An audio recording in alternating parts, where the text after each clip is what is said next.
My name is Wael Wakil. I'm a commercial horticulture agent with the University of Florida IFS Extension. Today we're stopping by some of the local nurseries in Manatee County to learn about their production. Our first stop is Mariposa Nursery. Let's go talk to them.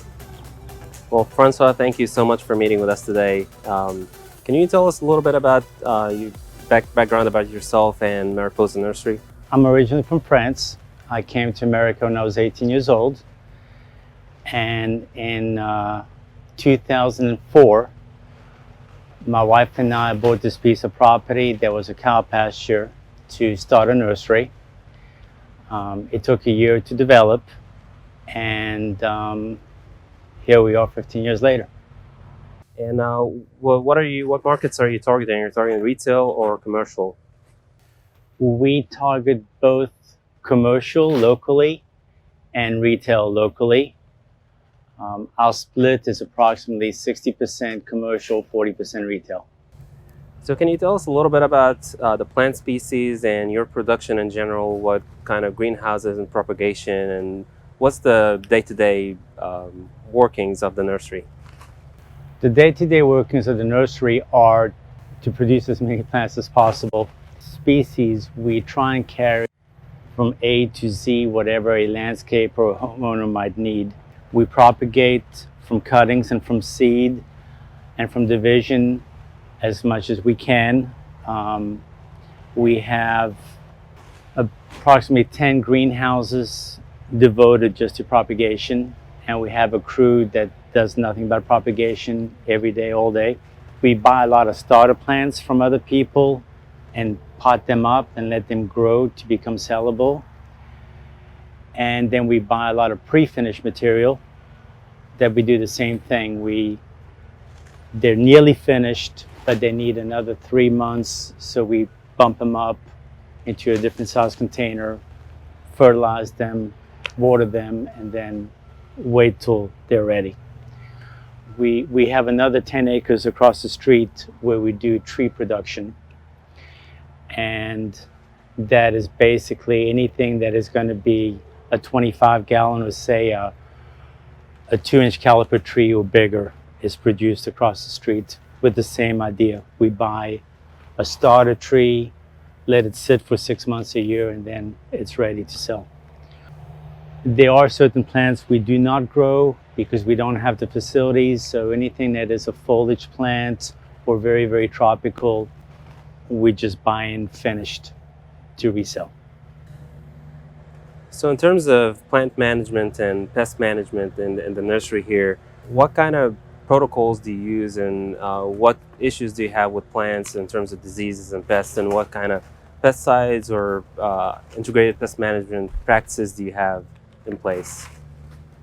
When we designed the nursery from experience, we realized that the biggest problem with plants is water, lack of, too much, or not being able to drain properly.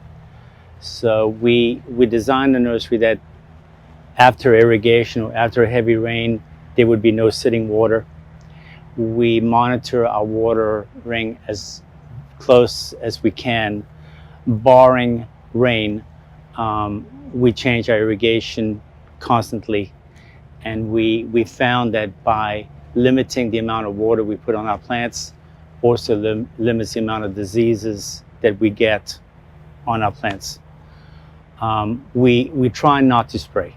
And if we do spray, it's a last-ditch effort because we really have a major catastrophe going on and we have to spray or we're going to lose the whole crop. But as a rule, we do not spray. We let nature take care of its own. So yes, we do have aphids, we do have occasional white flies and snails and caterpillars, but unless it becomes a major concern, we don't spray. If we do spray, we're usually closed on Sundays, we're definitely closed on Mondays, and that's when we spray. And let's talk about a little bit about your irrigation system and pest management practices. A lot of people kind of wonder about that and think that agriculture kind of contributes to a lot of waste, so we try to implement those best management practices. So what kind of things that you do to keep your nursery sustainable? So again, it goes back to when we designed the nursery. We obviously planned everything out on paper, but we built a 2-acre pond in the middle of the property. We used the earth that we took out of the pond to level the rest of the property and have it pitched in such a way that all rainwater and all irrigation goes through a French drain system back into this pond. That pond is what we utilize to irrigate every day. So all the plants we have are irrigated from our own recycled water, whether it be rainwater or there are springs in the pond that keep it somewhat at a certain level. But most of the year, the rainwater will fill it up. If we have 1 or 2 inches of rain in an afternoon, that pond will go up 10 feet. That's how much water we recoup. That pond is also stocked full of tilapia that eat any type of weeds or herbaceous plants that might grow in the pond to keep it clean. There's ducks, there's alligators, it's all in there. But that's the water we use to irrigate everything. And we found, honestly, that water is very, very rich in nitrogen.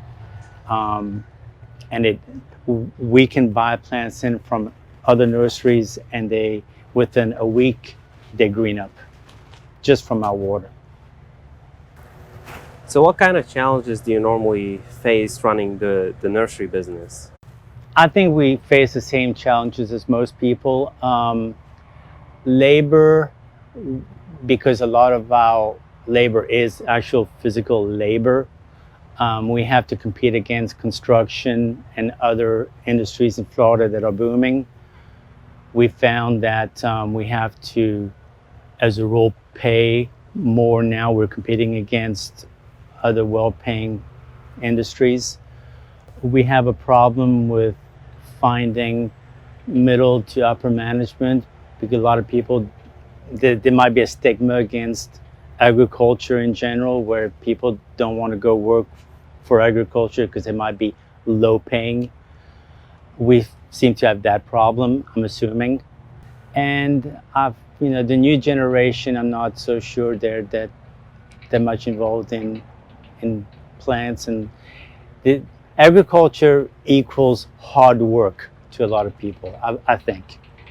And there's a lot of other places you can go work where you don't have to sweat and you don't have to be in the weather. And Okay, so with this past year, with the COVID hitting the whole world and everybody's struggling in their own way, were you able to kind of cope with this past few months, or were they difficult for you?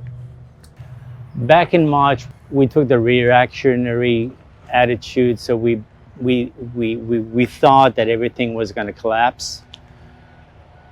So anybody that was part-time, we let go. Anybody that didn't have families to feed, were told, hey, you might be next as far as cutting hours. The idea was to make sure we all survive this and keep feeding our families. And we might have gone through a week or two of uncertainty, and then the flood doors opened and we were flooded with customers, and we could not maintain. We were just working 12 hours a day, just trying to keep the supply going, and we by far are going to have the best year we've ever had, and by a great percentage. And it was all due to COVID. People couldn't do anything else, so they were coming here to buy plants, and because they were stuck at home. And it hasn't slowed down. We're now in October and we're still in that same routine.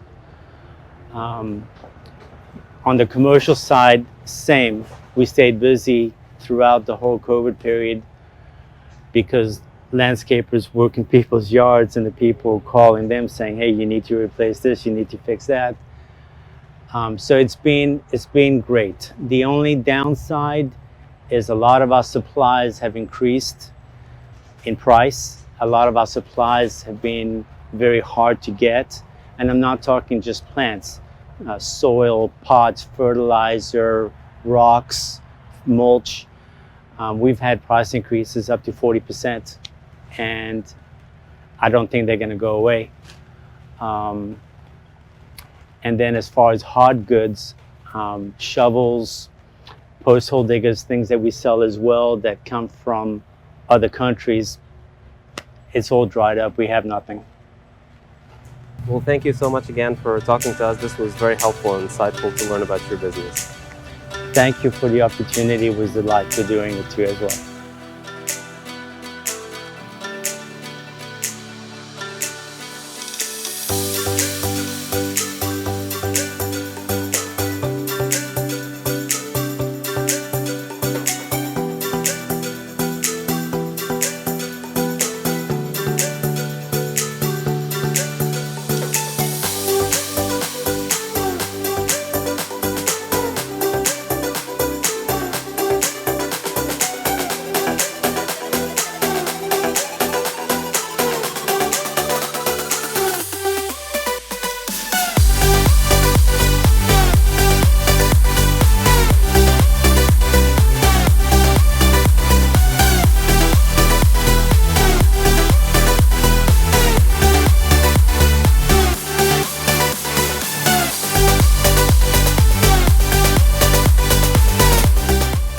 Michael, thank you so much for meeting with us today. If you want to give us a little bit of background about yourself and the nursery.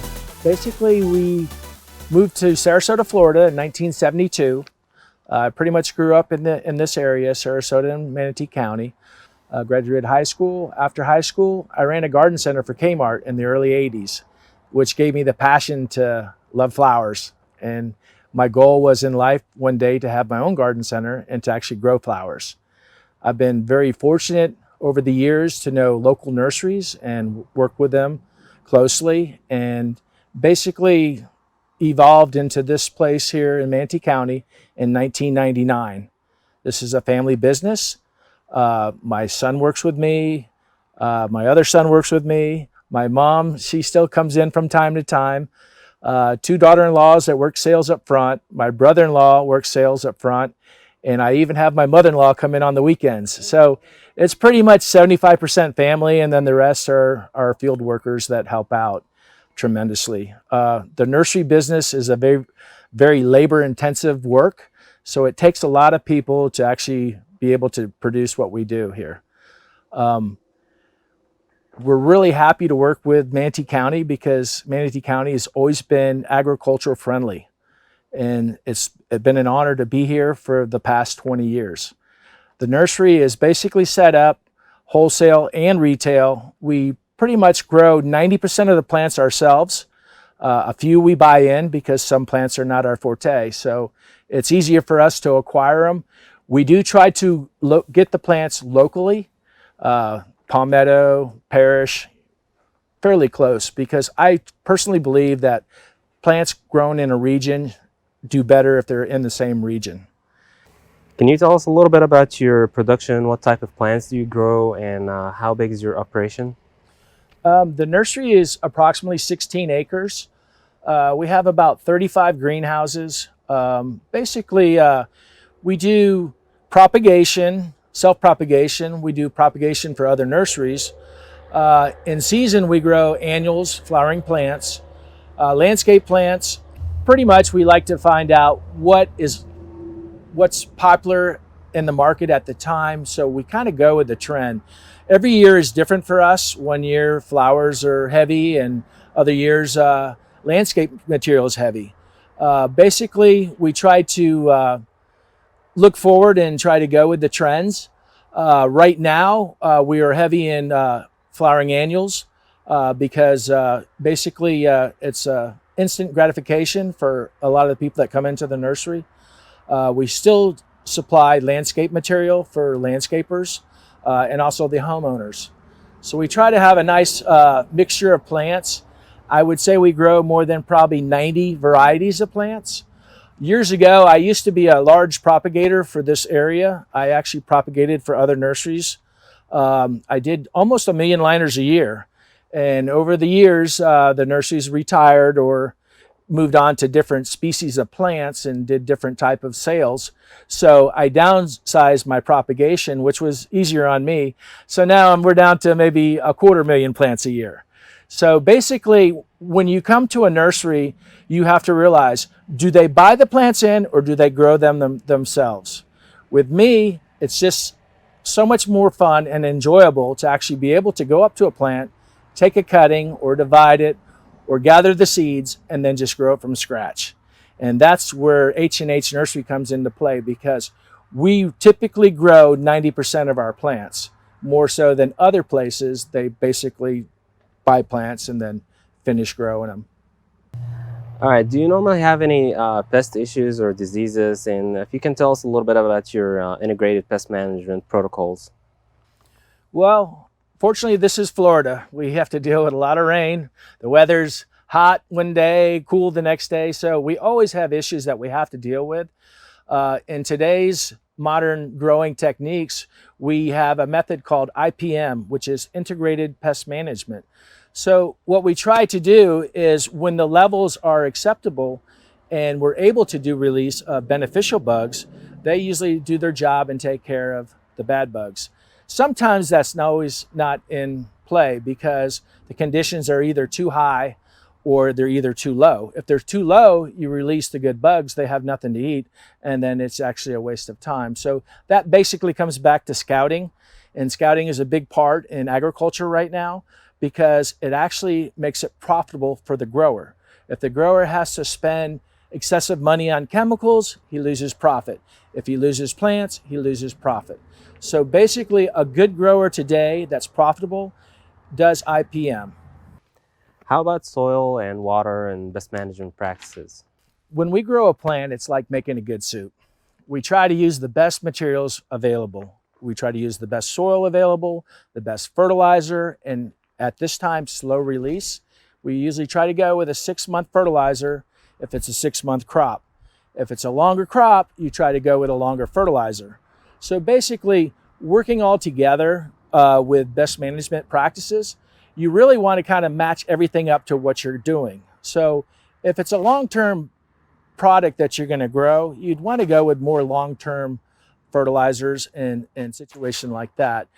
What we really try to do in Florida, since we never know if it's going to rain, because it could rain in the front yard and sun out in the backyard, you really have to watch the rainfall and your water amount. So basically, you can do all the right stuff, but then if you water too much, you're just washing your fertilizer away. If you water too less, then the plant's stressed too much, which then that brings on bugs.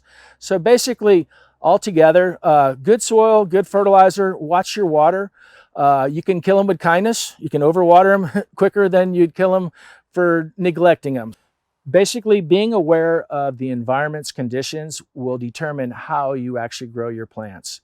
When we get in the wintertime and it's cooler out, overcast, and it's cold, you don't have to water every day. So that's why they tell you, back off the water in the wintertime.